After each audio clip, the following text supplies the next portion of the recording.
ఓం శుభంకర్యే నమః. నిఖిల శ్రేయోదాయిని సర్వకార్య సిద్ధిప్రద పరబ్రహ్మస్వరూపిణి శుభంకరీ నమోస్తుతే. సర్వాబాధా ప్రశమనం త్రైలోక్యస్యాఖిలేశ్వరి ఏవమేతత్వయా కార్యం అస్మద్వైరి వినాశనం. వక్రతుండ మహాకాయ సూర్యకోటి సమప్రభ నిర్విఘ్నం కురు మే దేవ సర్వకార్యేషు సర్వదా. శ్రీ శ్రీ శ్రీ గణపతి సచ్చిదానంద సద్గురుభ్యో నమో నమః. శ్రీ మహాగణేశాయ నమః. ఆదిత్యాది నవగ్రహ దేవతాయై నమో నమః. మిథున రాశి వారికి పౌర్ణమి తర్వాత కొంత కాలముతో కూడుకున్నటువంటి కొన్ని అనారోగ్య సమస్యలు మిథున రాశి వారిని వెంబడిస్తూ ఉంటాయి. గోచారమురీత్యా కుజ ప్రభావము చాలా ఎక్కువగా ఉంటుంది. దీని చేత ధనము కూడా ఖర్చు అయ్యేటువంటి అవకాశాలు వీరికి ఉన్నాయి. వృత్తి వ్యాపారాల వారికి అకాల ఖర్చులు, అసందర్భముగా ఖర్చు పెట్టాల్సినటువంటి సమయము వస్తూ ఉంటుంది. ఇక్కడ కొంత జాగ్రత్త పడాలి. తొందరపాటుతో అప్పులు చేసి ఖర్చు పెట్టడం కానీ, అప్పులు ఇవ్వటము కానీ, అప్పులు చేసేటువంటి వారిని ప్రోత్సహించటము కానీ ఏమాత్రము మంచిది కాదు మిథున రాశి వారికి. అలాగే విదేశాలలో ఉన్నటువంటి మిథున రాశి జాతకులు కొంత ధనము నష్టపోయేటువంటి అవకాశములు కూడా ఉంటాయి. బ్యాంకులు హ్యాక్ అవటము కానీ, బ్యాంకుల్లో ధనము ఎవరికో పంపించబోయి ఎవరికో రావటం కానీ, అది కొట్టుకుపోవటం కానీ, ఇటువంటి అసందర్భాలు కొన్ని జరుగుతాయి. కాబట్టి జాగ్రత్తగా ఉండండి. మోసపోయేటువంటి సందర్భాలు కుజ ప్రభావం చేత ఎక్కువగా ఉంటాయి. చాలా జాగ్రత్తగా ఉండాలి. అలాగే తండ్రి ఆరోగ్య విషయముకై కొంత చింతనను చేస్తూ ఉంటారు. మాసములో ఒక వారం రోజులైతే అనారోగ్య విషయాల మీద విపరీతమైనటువంటి చర్చలు జరుగుతూ ఉంటాయి.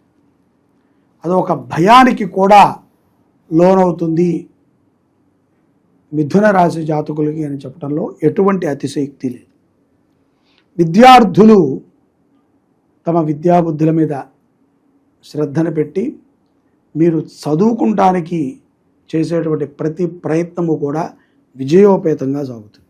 చిన్న చిన్న వ్యాపారములు చేసుకునేటువంటి వారు, అంటే వడ్డీ వ్యాపారాలు కానీ, లేకపోతే రోజువారీ సంపాదన చేసుకునేటువంటి వారికి ఆకస్మికమైనటువంటి ధనలాభము కూడా ఈ మాసంలో ఉంటుంది. ఇవాళ మనకేమీ రాదులే, వాళ్ళంతా కూడా నష్టముతో చవి చూసి వెళ్లాల్సి వస్తుంది అనేటువంటి ఒక సందర్భంలో ఆఖరి నిమిషంలో ఒక మంచి అద్భుతమైనటువంటి సంపాదనని మీరు సంపాదించుకోగలుగుతారు. అది ఎంతో ఆనందాన్ని ఇస్తుంది. మద్యము తాగేటువంటి వారిని, మాంసాన్ని ఎక్కువగా తినేటువంటి వారిని, అశుభ్రంగా ఉండేటువంటి వ్యక్తులని తరచూ కలవటము, వారితో చర్చించటమును కూడా చేస్తారు ఒక కార్యము కోసమే.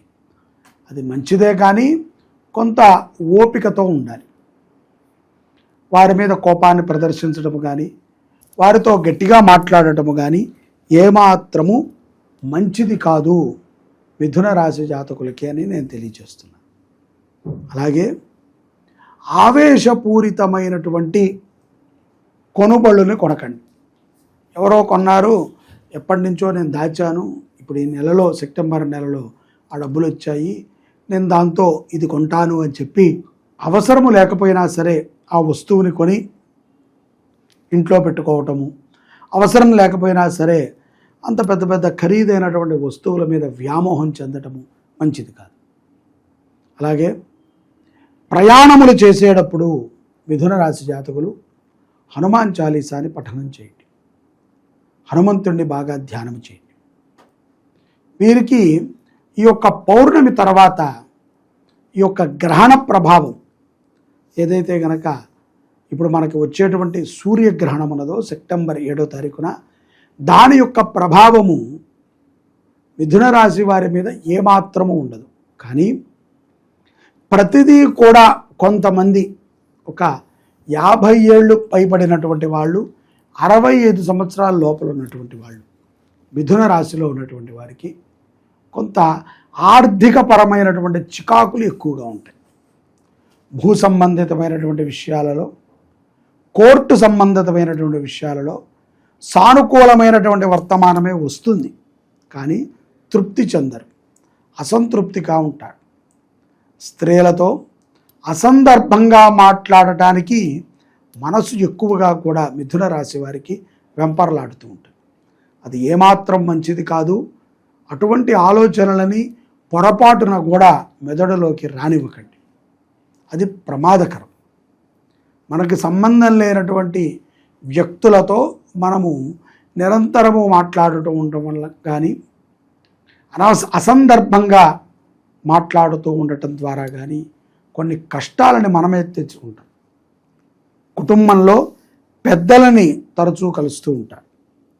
బంధుమిత్రులతో ఆహ్లాదకరమైనటువంటి విందు వినోదాలకి వెళుతూ ఉంటారు. కుటుంబంలో సఖ్యత ఏర్పడుతుంది. మీ అక్క నుంచి కానీ చెల్లెల నుంచి కానీ ఏదైనా స్పర్ధ ఉంటే మిథున రాశి వారికి, అంటే స్పర్ధ అంటే గొడవ కానీ మాట అనుకుంటాం, కానీ ఈ మాసంలో అది తొలగి మళ్ళీ మీరు కలుస్తారు. సోదరి మీద మీకు ఉన్నటువంటి ప్రేమని చాటుకునేటువంటి సమయం కూడా ఈ యొక్క పౌర్ణమి తర్వాత మీకు సంభవిస్తుంది. గ్రహణ ప్రభావం మన మీద లేనప్పటికీ గ్రహణానికి సంబంధించినటువంటి కొన్ని ఛాయలు మన ఇంట్లో ఉంటూ ఉంటాయి.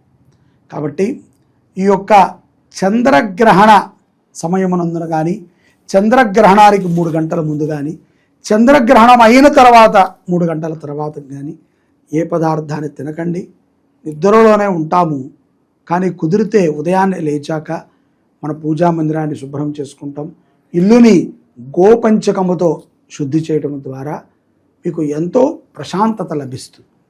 అలాగే స్వయం పాకము దానము చేయటము ఈ యొక్క మిథున రాశి వారికి సెప్టెంబర్ మాసంలో ఎంతో ఫలితాన్ని ఇస్తుంది.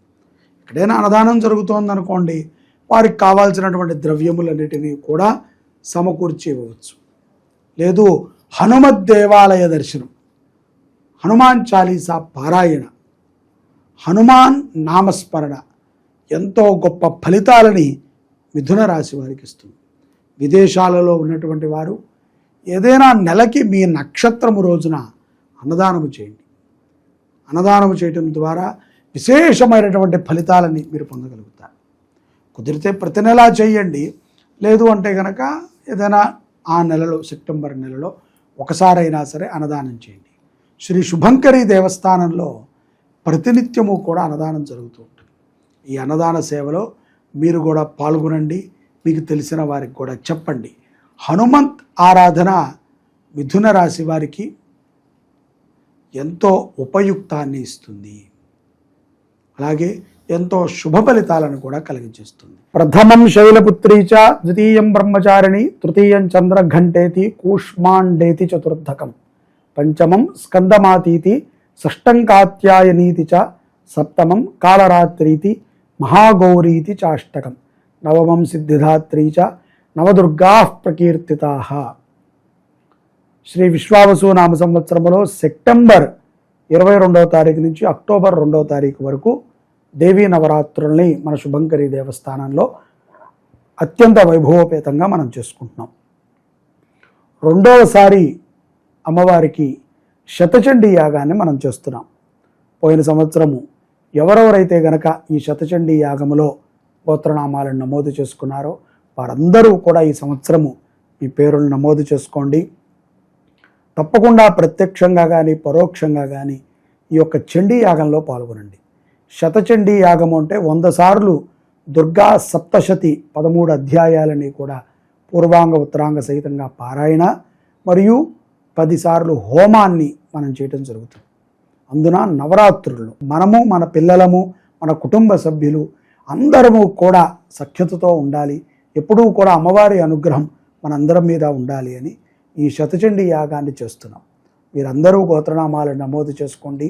దేవీ నవరాత్రులలో దేవాలయంలో జరిగేటువంటి అలంకరణ సేవలకి కూడా ప్రతి ఒక్కరూ బాధ్యత తీసుకుని 9 రోజులు కూడా 10 రోజులు కూడా వారి వారి సేవలని అందిస్తున్నారు. అదేవిధంగా ఈ సంవత్సరము కూడా అందించండి. మీ యొక్క దివ్యమైనటువంటి సేవ ద్వారా మరింత గొప్పగా ఈ నవరాత్రుల్ని మనమందరము కలిసి చేసుకుందాం. రండి, అమ్మవారిని దర్శించండి, పూజలో పాల్గొనండి. అమ్మ దయ ఉంటే అన్నీ ఉన్నట్టే.